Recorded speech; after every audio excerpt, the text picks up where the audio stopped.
Visavadar traffic અન્વયે GRD જવાનોની સરાહનીય કામગીરી। આજે વિસાવદર તાલુકામાં મુખ્ય બજારોની અંદર રોડના કામ ચાલુ હોવાથી સત્તાધાર મોટી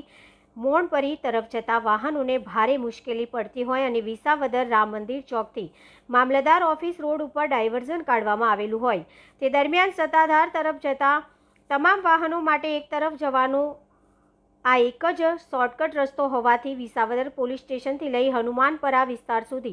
સાંકડી ગલીઓના કારણે ભારે ટ્રાફિક જામ થતો હોય છે, જેને ધ્યાનમાં રાખીને વિસાવદર ટ્રાફિક પોલીસ દ્વારા જીઆરડી જવાનો તેમજ અન્ય સ્ટાફની પણ અહીંયા કામગીરી સોંપવામાં આવેલી હોય। જ્યારે આ ધૂમધકતા તડકા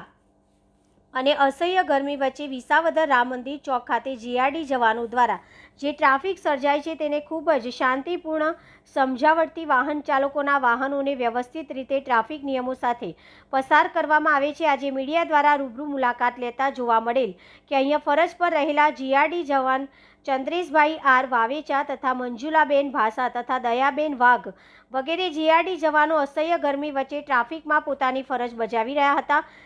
જે જીઆરડી ડિપાર્ટમેન્ટ માટે ખૂબ જ ઉમદા કાર્ય અને પ્રશંસનીય કાર્ય છે। જ્યારે આ લોકોને સરકાર તરફથી ખૂબ જ ઓછું મહેનતાણું મળી રહ્યું હોવા છતાં પોતે પોતાનું કાર્ય નિષ્ઠાપૂર્વક કરી રહ્યા છે, તો તેમની કામગીરીને ધ્યાનમાં લઈ સરકારશ્રીએ વિચારણા કરવી જોઈએ જેવી લોક માંગણી જોવા મળી રહી હતી।